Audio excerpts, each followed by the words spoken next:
अस्सलाम वालेकुम। माह रमज़ान में दुनिया भर के मुसलमान इस महीने की मुनासिबत से अल्लाह ताला की फ़यूज़ व बरक़ात से फैज़याब होते हुए अपनी रूह की बालिदगी के लिए अपनी ख्वाहिशात से इज्तनाब करते हैं।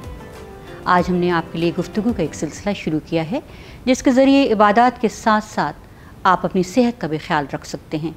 हमारे साथ मौजूद हैं डॉक्टर सहर इकबाल। इनसे जानते हैं रमज़ान के दौरान वो क्या ग़िज़ाएँ खाने चाहिए जो सेहत के लिए ज़रूरी हैं। जी डॉक्टर साहिबा, अस्सलाम वालेकुम। वालेकुम अस्सलाम, कैसी हैं आप? जी बिल्कुल ठीक। आज हमने सोचा कि रमज़ान के हवाले से प्रोग्राम किया जाए, तो मुझे बताइए कि वो कौन सी सेहतमंद ग़िज़ाएँ हैं जिन्हें खाएं तो रमज़ान में सेहत भी रहे और इबादत भी रहे। इसमें सबसे पहले तो ये ज़रूरी है कि हम रमज़ान की अफादियत को समझें।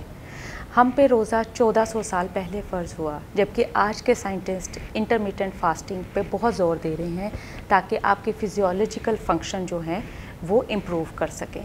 सो अगर हम रमज़ान से सही तरीके से फ़ायदा उठाना चाहते हैं तो ये हमें सोचना पड़ेगा और समझना पड़ेगा कि ये तभी मुमकिन है जब हम हेल्दी ईटिंग और माइंडफुल ईटिंग के साथ जाएंगे। रमज़ान में किस किस्म का खाना सेहत के लिए मुफीद है? सेहतमंद खाने से मुराद है कि आप रोज़ा इसलिए मत रखें कि जब आप रोज़ा इफ्तार कर रहे हैं तो आपके पास पकोड़े, समोसे, तली हुई चीज़ें और शरबत और फ़िज़ी ड्रिंक्स और पता नहीं क्या क्या आपके दस्तरखान में होना चाहिए, बल्कि आपको ये ख्याल रखना चाहिए कि जो सारा दिन आपने भूख और प्यास काटी है और जिसकी वजह से आपके फ़िज़ियोलॉजिकल फ़ंक्शंस बहुत इम्प्रूव हो सकते हैं, तो आप एक सेहतमंद ग़िज़ा जिसमें सादा ग़िज़ा, आपकी रोटी, आपका सालन, रोटी भी आप कोशिश करें कि जिसमें चोकर और फाइबर का कंटेंट ज़्यादा हो ताकि आपका स्टमक उसके मुताबिक अपनी जिस्म को रेगुलेट कर सके।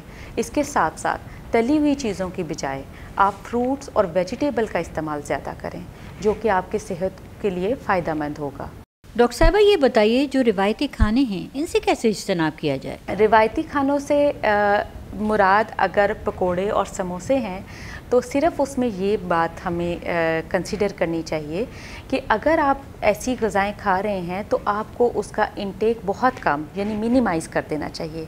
अगर आप पकोड़े या समोसे ले रहे हैं तो आप अपना पोर्शन साइज़ कंट्रोल रखें। आप एक पकोड़ा ले सकते हैं, आप एक छोटा समोसा ले सकते हैं, लेकिन ये जो हमारा कल्चर है जिसमें हम प्लेट भर के पकोड़े, समोसे, चली हुई चीज़ें, मीठी अशिया का इस्तेमाल करते हैं, उससे गुरेज़ करना चाहिए। सहरी के दौरान हमें क्या खाना चाहिए? एक तो सबसे अहम बात ये है कि आपको रोज़े के दौरान अपना हाइड्रेशन लेवल यानी कि पानी का इंटेक अपना प्रॉपर होना चाहिए। तो सहरी में आपको कोशिश करनी चाहिए कि आप प्रॉपर तरीके से पानी पिएं, ज़्यादा से ज़्यादा पानी पिएं। आप लस्सी भी ले सकते हैं, आप पानी भी ले सकते हैं। इसके साथ साथ आप दही का एक पोर्शन लें और उसके साथ आप अपनी रोटी, पराठा नहीं, क्योंकि पराठे में आप ऑयल का इंटेक ज़्यादा करते हैं और वो अल्टीमेटली आपको ओबेसिटी की तरफ लेके जाता है। आप रोटी लें, सादा रोटी, और उसके साथ अंडा या कोई भी सालन जो आपके घर में बना हुआ है उसकी थोड़ी सी क्वांटिटी लेके आप सहर का इस्तेमाल कर सकते हैं। ये बताइए कि इफ़्तार के वक्त क्या खाना चाहिए?